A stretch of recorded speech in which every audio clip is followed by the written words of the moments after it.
بسم الله الرحمن الرحيم.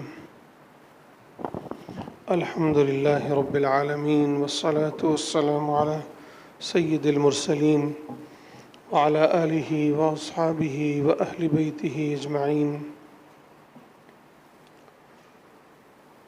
قال الله تبارك وتعالى: أعوذ بالله من الشيطان الرجيم. بسم الله الرحمن الرحيم. كنتم خير أمة أخرجت للناس تأمرون بالمعروف وتنهون عن المنكر وتؤمنون بالله. صدق اللہ العظیم. محترم بھائیوں اور بزرگوں، اللہ تعالیٰ نے ہم تمام انسانوں کے لیے ایک مکمل نظام حیات متعین فرمایا ہے. اسی کو ہم دین کہتے ہیں اور اس کا نام اسلام ہے.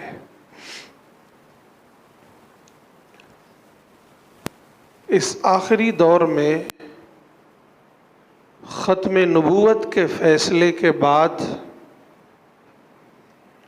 نبی آخر الزماں حضرت محمد مصطفیٰ صلی اللہ علیہ وسلم کے آ جانے کے بعد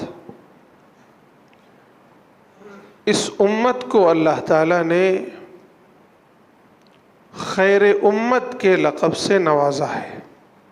فرمایا: کنتم خیر امہ، تم سب سے بہترین امت ہو.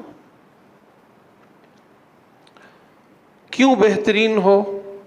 یہ لقب کیوں عطا کیا گیا ہے؟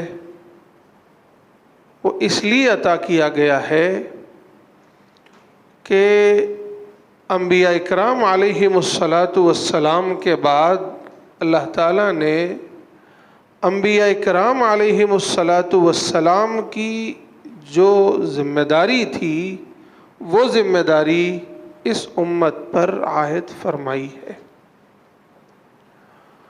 اور وہ بہت مختصر اس کی فہرست بنائی جائے تو وہ دو ذمہ داریاں بنتی ہیں. ایک ذمہ داری یہ ہے کہ اللہ تعالیٰ نے جو دین ہمارے لیے متعین فرمایا ہے، جو نظام حیات اللہ تعالیٰ نے ہمارے لیے متعین فرمایا ہے، اس دین کو ہم خود جانیں، اس کا علم حاصل کریں اور 100% اس پر عمل کریں، اس کی ایک زندہ مثال بن جائیں.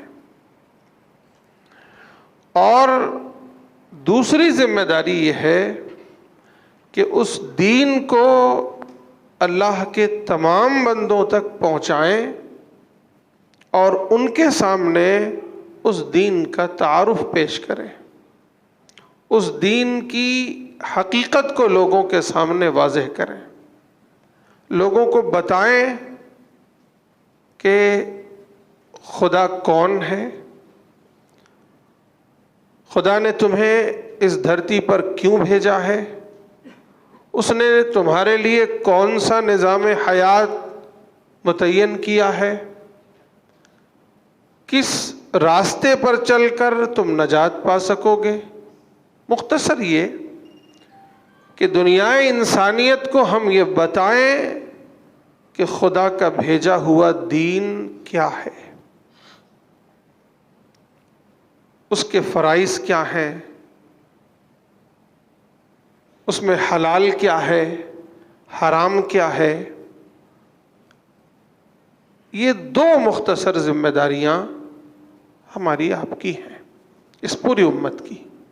اول یہ کہ وہ خود اللہ کے دین کو جانے، سمجھے اور عمل کرے، اور دوم یہ کہ وہ اللہ کے دین کو پوری دنیا انسانیت کے سامنے پیش کرے، ان کے سامنے تعارف کرائے. لیکن آج صورتحال یہ ہے، المیہ یہ ہے کہ ہمیں خود نہیں معلوم کہ اللہ کا دین ہے کیا،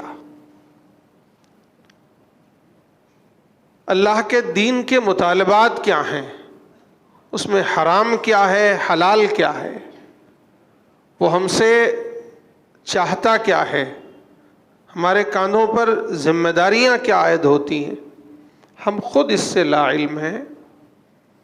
اس کی بہت بنیادی وجہ یہ ہے کہ ہمارے یہاں کوئی نظام دین کو سمجھنے اور سمجھانے کا نہیں ہے۔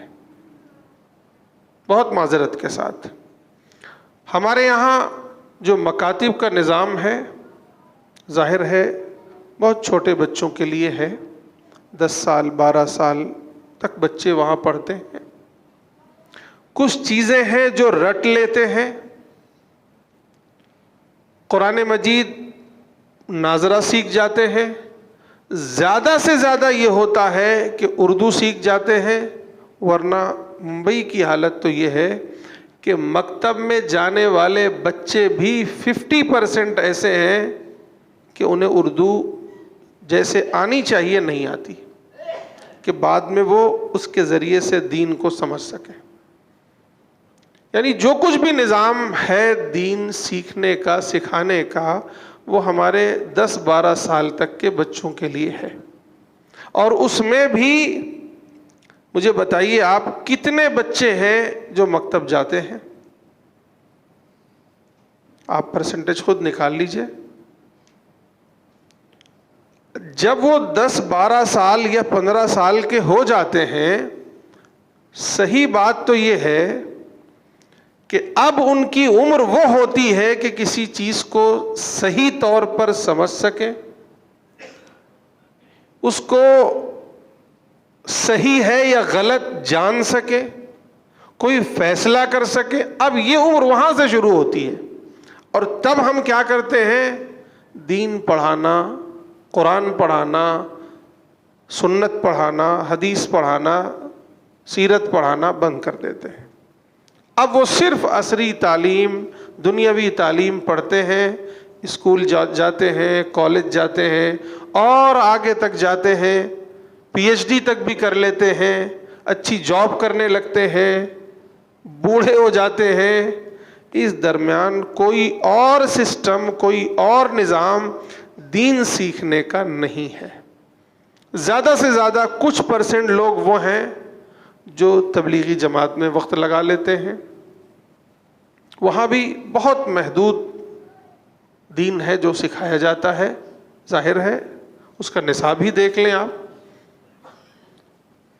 یا کچھ لوگ خانقاہوں سے وابستہ ہو جاتے ہیں تو وہاں تزکیے کی، لیکن صحیح طور پر، فکری طور پر، علمی طور پر آپ غور کریں اس کو، کہ دین کو وہ جان سکے، دین کو سمجھ سکے، اور پھر اس دین کی حقیقت ان کے دلوں میں اترے، وہ فکری اعتبار سے اس دین پر انہیں اعتماد حاصل ہو جائے، اور اس دین کو وہ ببانگ دہل دوسروں کے سامنے پیش کر سکیں، اس کے دلائل دے سکیں، یا کم از کم یہ کہ سیدھا سیدھا دوسروں کے سامنے تعارف کرا سکیں۔ ایسا کوئی نظام نہیں ہے، اور یہ تقریباً 90% مسلمانوں کا یہی حال ہے۔ علماء کو چھوڑ دیجئے آپ، بقیہ سب کا حال یہی ہے۔ کسی بھی مسلمان کو کھڑا کیجئے، اس سے کہیے کہ ذرا مجھے اسلام کا تعارف کرائیے، آپ خود سن لیں گے کیا تعارف کراتا ہے وہ۔ ہم سب غور کریں، کوئی ابھی ایک نان مسلم آ جائے کہ بھائی آپ جو ہے مجھے اسلام کا تعارف کرائیے، کیا کرائیں گے آپ؟ یا کوئی کہہ دے کہ آپ اللہ کا تعارف کرائیے، کون ہے اللہ؟ Who is God? Who is اللہ؟ بتائیے مجھے۔ غور آپ خود اپنے دل میں سوچیے، آپ کیا تعارف کرائیں گے؟ اس نے پوچھا بتائیے قرآن کیا ہے؟ اس نے پوچھا بتائیے محمد صلی اللہ علیہ وسلم کون ہے؟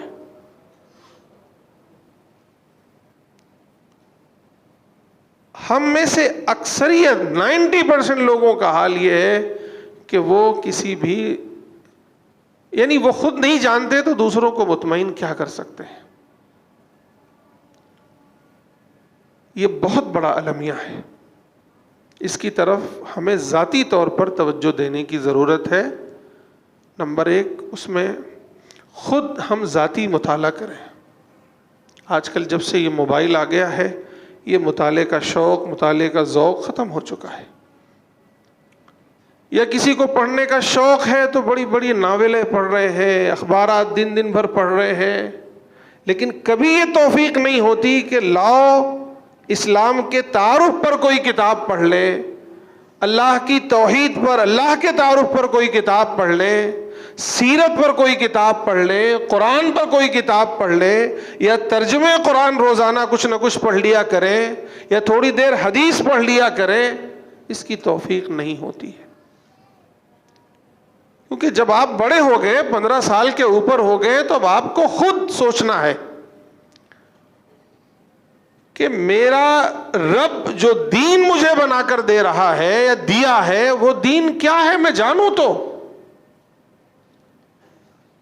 آپ غور کریں، بڑی سے بڑی کمپنی کوئی ہو اور وہ ایک بہترین ماڈل کوئی بھی چیز بنائے، کوئی بھی ایک مشین بنائے، سپر ماڈل مشین بنا دے، سپر ماڈل لا کے کھڑا کر دے، لیکن وہ یہ نہ بتائے، اس کا کیٹلاگ نہ بنا کے دے کہ بھئی یہ مشین چلتی کیسے ہے، اس کے فنکشن کیا ہیں، اس کے سارے پرزے کیسے کام کرتے ہیں، یہ کہاں سے سٹارٹ ہوگی، کیسے کام کرے گی، اس میں بجلی سے چلے گی یا پیٹرول سے چلے گی یا کیا. اگر وہ یہ ساری چیزیں نہ واضح کرے اور یا اسے چلانے والے کو یہ پتہ نہ ہو تو کیا ہوگا؟ وہ بے کام ہے. نمبر 1 تو وہ مشین بڑی سے بڑی ہو، کروڑوں کی لاگت لگی ہو، وہ بیکار ہے. نمبر 1.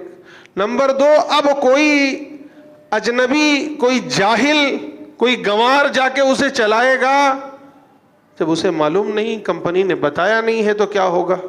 الٹا چلائے گا، پیٹرول کی جگہ مٹی کا تیل ڈال دے گا یا الیکٹرک کا وائر لگا دے گا.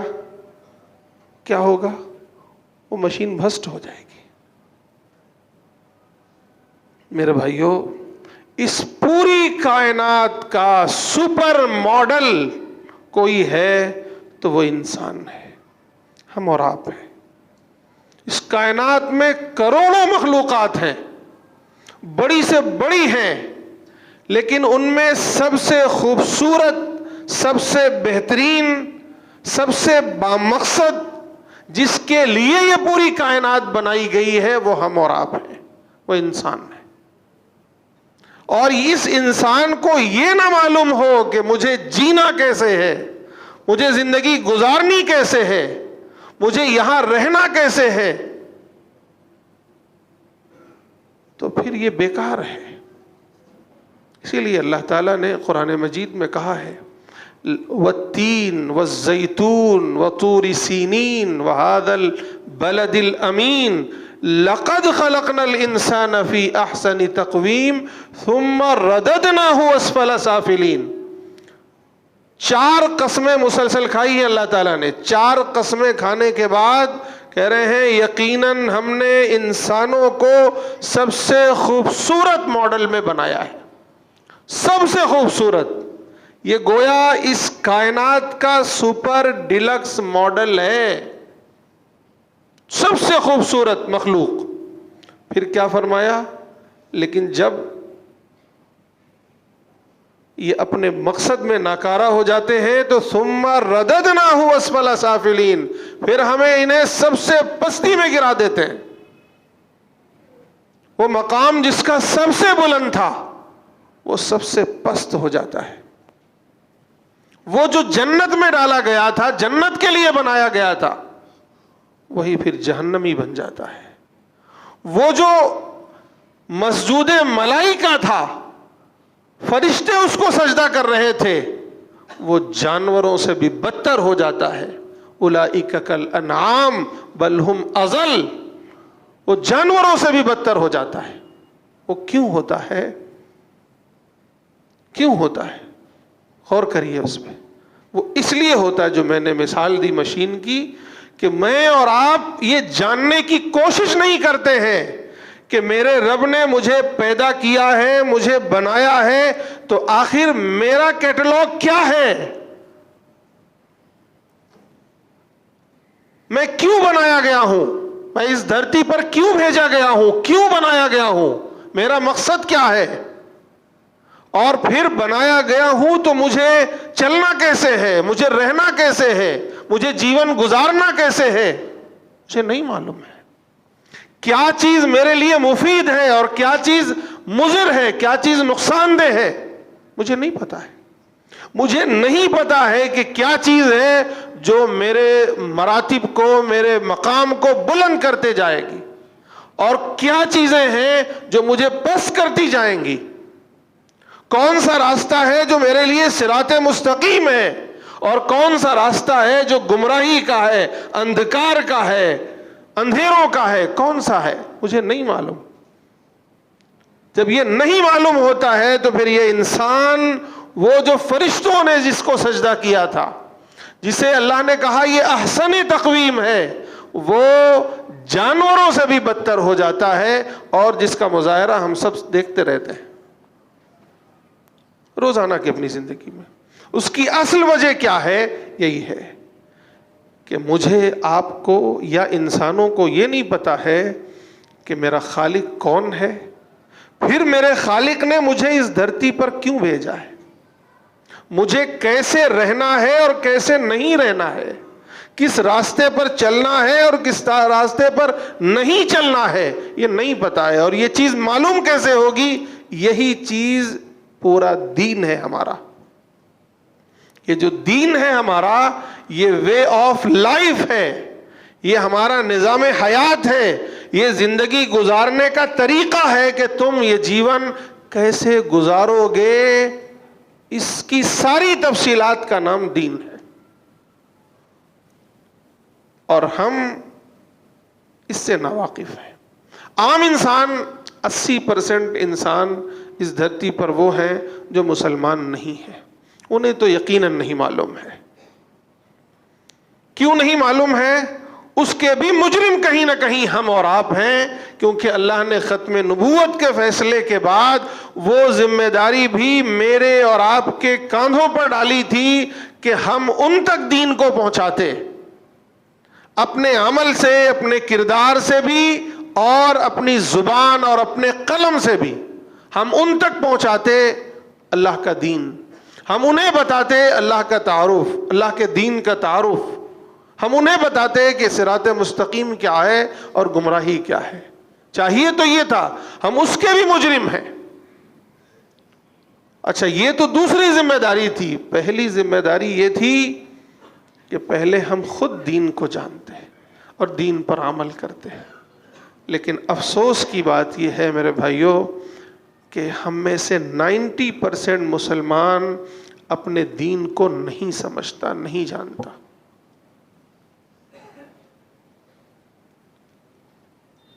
اب کیسے مسلمان ہیں ہم؟ آپ غور کریں، کیسے مسلمان ہیں ہم؟ اپنے دین سے ناواقف ہیں۔ یہ بہت خطرناک صورتحال ہے ہمارا۔ اور پھر یہ جو نئی نسل آ رہی ہے تو یہ تو پھر ماشاءاللہ ہے، ماشاءاللہ ہے۔ اس کو تو آپ اللہ کا تعارف پوچھ لیں تو نہیں بتا سکیں گے۔ ایک جگہ ایک اسکول میں تھا، میں چھوٹے چھوٹے بچے تھے، وہ تو بچے تھے، پھر بھی ایک مثال کے طور پر میں آپ کو بتاتا ہوں۔ میں نے ان بچوں سے پوچھا، بچوں یہ بتاؤ میرا آپ کا سب کا مالک خالق خدا کون ہے؟ مسلم بچے تھے، انہوں نے کہا اللہ۔ میں نے کہا اچھا ہندو بھائیوں کا کون ہے؟ تو خاموش۔ ایک دو بچے جو ذرا تیز تھے انہوں نے کہا بھگوان۔ اب آپ بتائیے کہ ہمارے بچے کہاں تک پہنچے؟ خیر، تو میرے بھائیوں، یہ اس وقت کا بہت بڑا المیہ ہے. اس کے لیے میں نے آج یہ ارادہ کیا ہے، چونکہ آپ مستقل، آپ کے سامنے گفتگو ہوتی رہتی ہے، ہر جمعے کو بیانات ہوتے ہیں، کبھی کبھی ترغیبی بات ہوتی ہے، کبھی دعوتی بات ہوتی ہے، کبھی حالت حاضرہ پر بات ہوتی ہے، کبھی کوئی اور موسم ہوتا ہے اس پر گفتگو ہوتی ہے.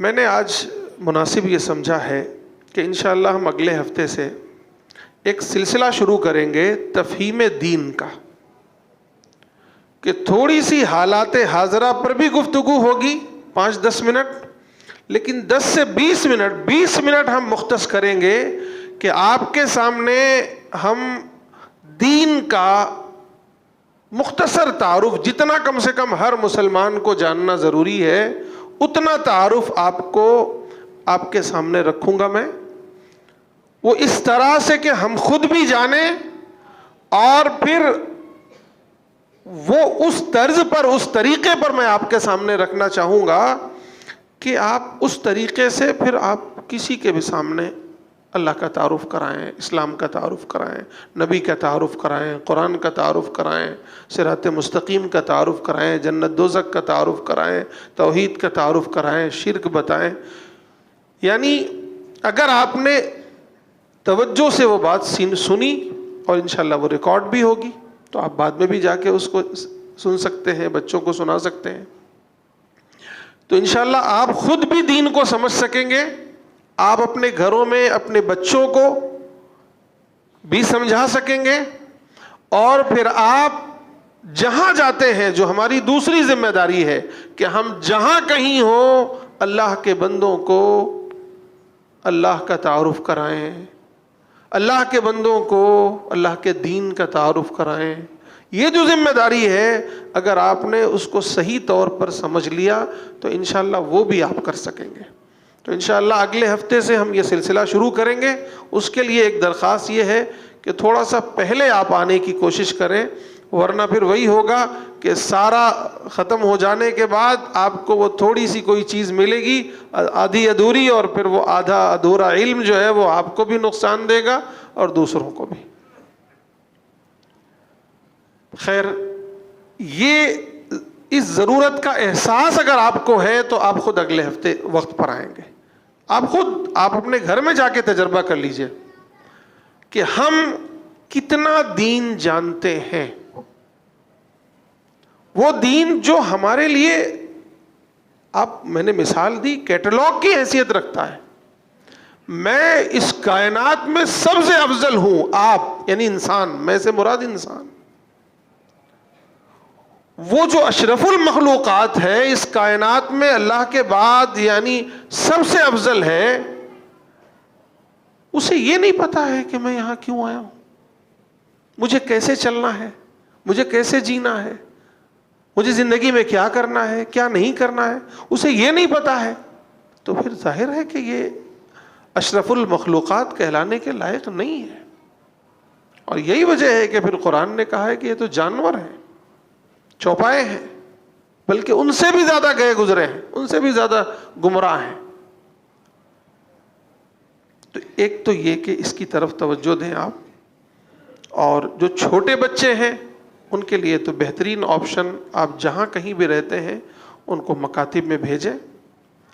اور صحیح بات تو یہ ہے کہ جہاں جس علاقے میں ہم رہتے ہیں، جہاں ہماری مسجدیں ہیں، وہاں ہم صرف بچوں پر اکتفا نہ کریں، بچیوں کے لیے بھی مکاتب کا نظام کریں.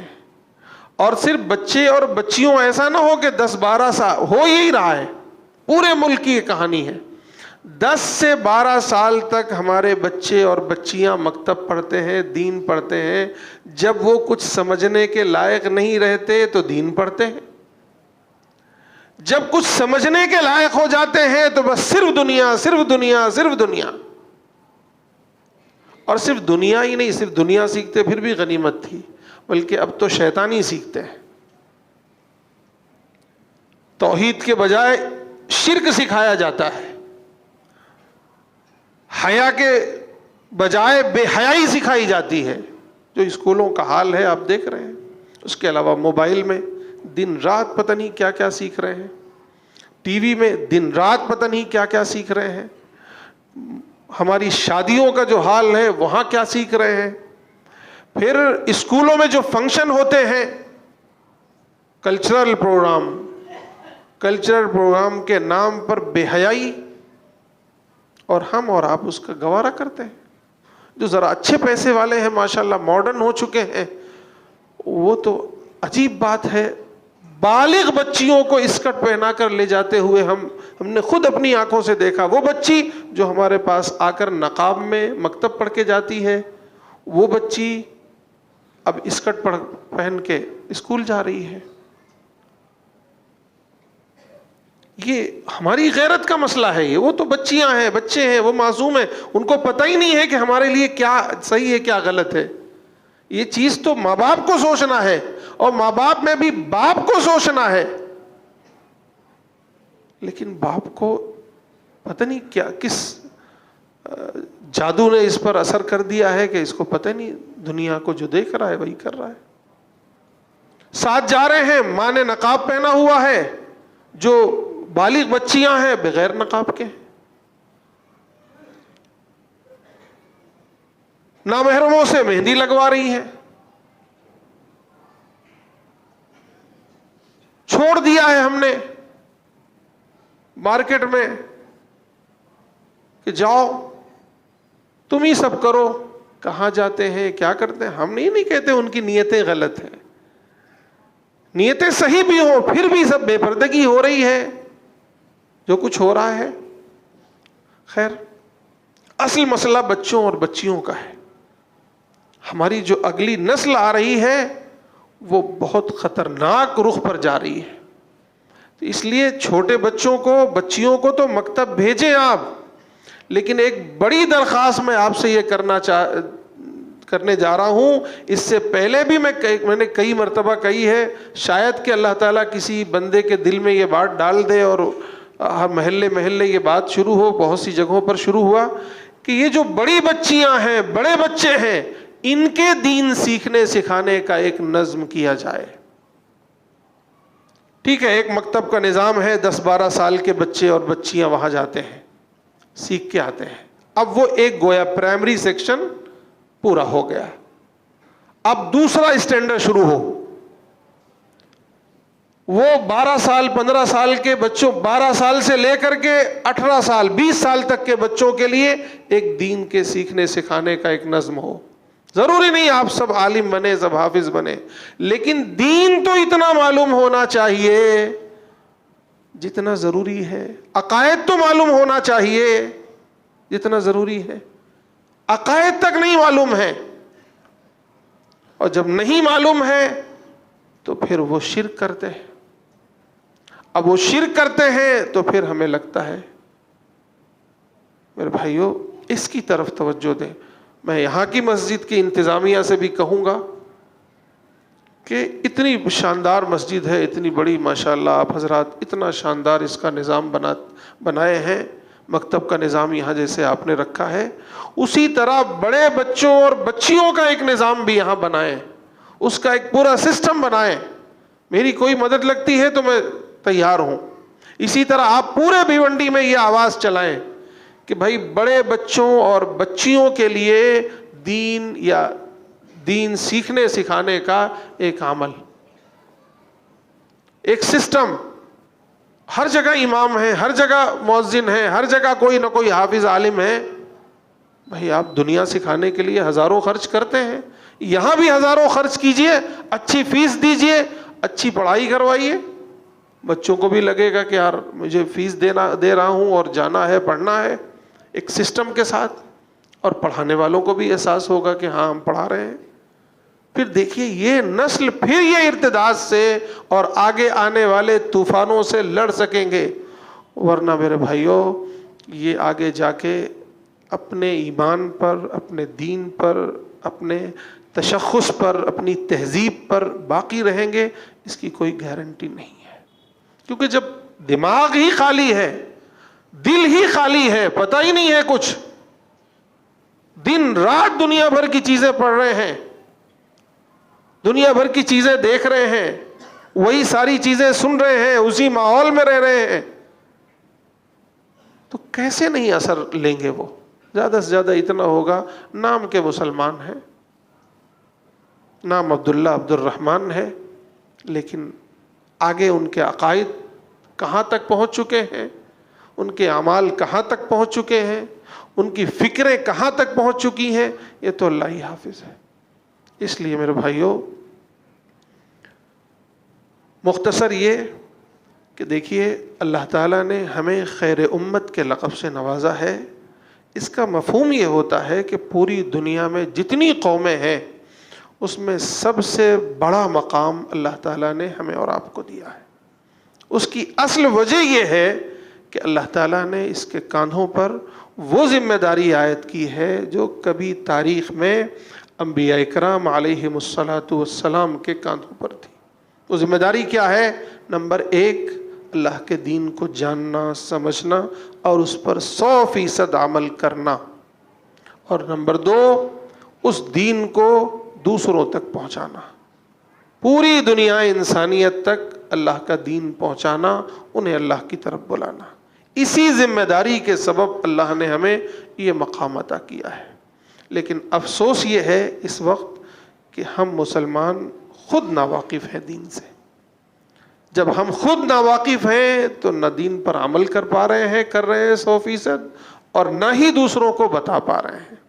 اس کے لیے آپ کو چاہیے کہ آپ دین سیکھنے کی کوشش کریں، خود کا مطالعہ کریں، علماء سے تعلق قائم کریں، جماعتوں میں وقت لگائیں، خانقاہوں سے اپنا نظام بنائیں، اپنے یہاں اپنی مسجدوں میں بالغان کا کورس شروع کرائیں، اپنے بچوں کو مکتب بھیجیں، بچیوں کو مکتب بھیجیں، بڑے بچوں کے لیے ایک بہترین نظام ہر مسجد میں بنائیں، اس کے لیے کوشش کریں۔ آپ آگے آئیں، لوگ پھر ساتھ دیں گے انشاءاللہ۔